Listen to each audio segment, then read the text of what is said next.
এই ছেলেটা কোনোদিন বই ছুঁয়েও দেখেনি। আজ সে নিজেকে লোহার শিকল দিয়ে বেঁধে পাগলের মতো দিনরাত পড়াশোনা করছে। এখন তার পুরো সময়টাই শুধু পড়াশোনায় যায়, কিন্তু এই পরিশ্রম সে করছে শুধু একটি মেয়ের জন্য।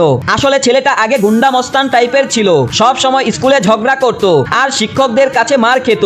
ঠিক তখনই তাদের স্কুলে নতুন এক সুন্দরী মেয়ে ট্রান্সফার হয়ে আসে। টিচার বেরিয়ে যাওয়ার পরই ছেলেটা তার কাছে গিয়ে লাইন মারতে চায়, কিন্তু মেয়েটা তাকে উল্টো বলে বসে, আগে নিজের পিছনটা সামলাও, তোমার প্যান্ট পিছন থেকে ছিঁড়ে গেছে। প্রথম দেখাতেই ছেলেটা লজ্জায় পড়ে যায়। শীঘ্রই পুরো স্কুলে খবর ছড়িয়ে যায় যে এক দারুণ সুন্দরী মেয়ে এসেছে। এমনকি স্কুলের দাগি গ্যাং লিডারও তাকে প্রপোজ করতে আসে, কিন্তু মেয়েটি তাকে কোনো পাত্তাই দেয় না। পরদিন আমাদের নায়ক মেয়েটির জন্য টেডি বিয়ার নিয়ে আসে, কিন্তু মেয়েটি ক্লাসে ঢুকার বদলে দেওয়াল টপকে পালাতে যায়। পড়ে যাওয়ার আগেই ছেলেটা তাকে ধরে ফেলে আর দুজন স্কুল থেকে পালিয়ে বাহিরে চলে যায়। সেখানেও গ্যাং লিডার হাজির হয়। তখন মেয়েটি মিথ্যা বলে, আমরা দুজন ডেট করছি, আমাদের বিরক্ত করো না। এরপর ছেলেটি সত্যি তাকে প্রপোজ করে, কিন্তু মেয়েটি শর্ত দেয়, যদি কখনো ঝগড়া না করো তাহলে আমি তোমার গার্লফ্রেন্ড হব। ছেলেটি প্রতিশ্রুতি দেয় যে আর ঝগড়া করবে না, আর সে প্রতিশ্রুতি রাখে। এমনকি গ্যাং লিডার তাকে মারলেও সে হাত তোলে না। এটা দেখে মেয়েটি খুশি হয়ে যায় আর তাদের সম্পর্ক গভীর হতে থাকে। সব ঠিকঠাক চলছিল, কিন্তু হঠাৎ মেয়েটি স্কুলে আসা বন্ধ করে দেয়।